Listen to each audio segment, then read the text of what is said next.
I'm Amanda Wilson. I'm a doctoral student here at UNL, and I'm here to talk to you about how to use some Google apps in elementary education. Google Earth, which there was this really great video about geography, I'll take my word for it, that was just supposed to be played. And then we're also going to look at docs and forms really briefly.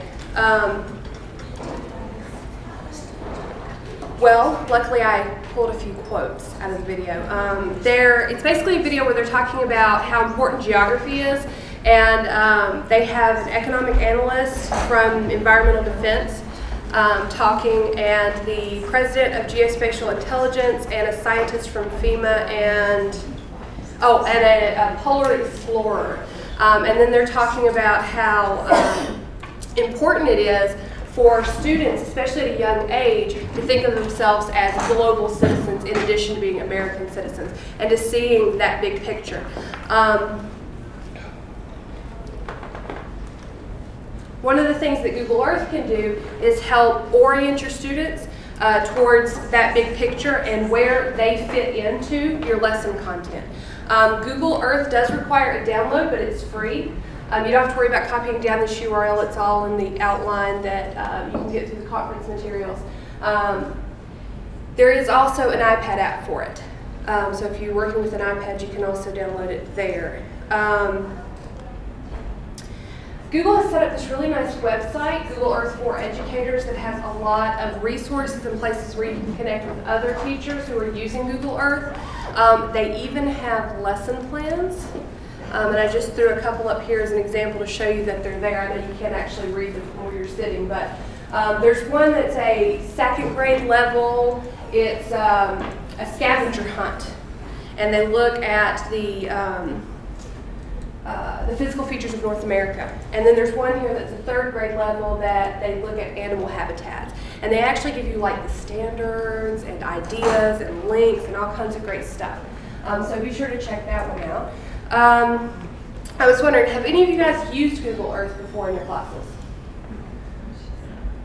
Okay, one or two. So you guys already have some good ideas for how it works. What about you? What have you used Google Earth to do? For social studies. Social studies? So you're going and seeing where it's at? Showing them stuff that's on Google Earth, showing them where it's at. Very cool. Well, did you guys also know that Google Earth has like layers where you can see pictures of the places? So it's not just the map, it's not just going down to street level. You can also actually see images that people have tagged. The guy in the geography video that was going to talk, who was a polar explorer, said that when he's out, climbing Mount Everest, he can take a picture, write up a blog post, and then send an email that will put all of that information into a layer of Google Earth. So those are all things that you can access. The next video I had was teachers and principals talking about using Google Docs in the classroom and how great they are. It basically shows how you can collaborate with other students. One of the things that I read about recently was a class, an elementary school class. They were doing an entire unit, and they collaboratively wrote a book. They published it. They did it on iTunes. You can also do it on Amazon. Now you could set a price to it if you want to do a fundraiser, or you could just set it as free. And then they actually did like marketing and followed where it was sold and all kinds of stuff like that. So it was really kind of neat. Have you guys used Docs before in your classes? Okay, so none of this is really new. I feel like I undershot everybody here. Sorry.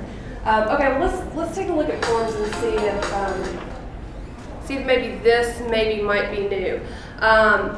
If you'll go to this link, if you have a computer, it's tinyurl.com/forms for educators. Forms and then the word for educators. There's a whole lot of stuff on this page. But if you go scroll down just a little bit and try to find the section that I screen captured up here, it's called Create a Self-Grading Quiz.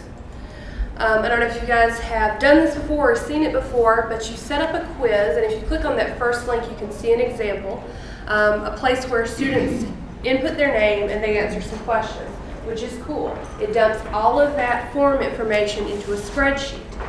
Now, taking it a step further, if you go back to this page and click on that second link, they'll show you the back end, they'll show you the actual spreadsheet.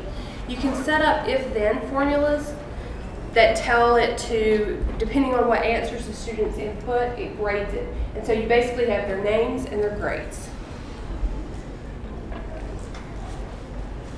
And I thought we might play around with that for a little bit, and I could come around and try to help. You could also look at Google Earth, and I can come around and try to help you out. And if anybody has any questions. All right. Do you ever use Blueberry? I'm sorry? Do you ever use Blueberry? You should look it up. Never heard of it. It's easier than that. It's easier than that for setting up self-graded Probably quizzes? is. It's a script that runs and does It's a that. script that you load to your quiz, and then you just hit grade, and it grades it all for you, and you can mail up reports. Neat. Would you write that one down for me? Okay. So you guys want to give this a shot or play with Google Earth, and I can come around and help out? Or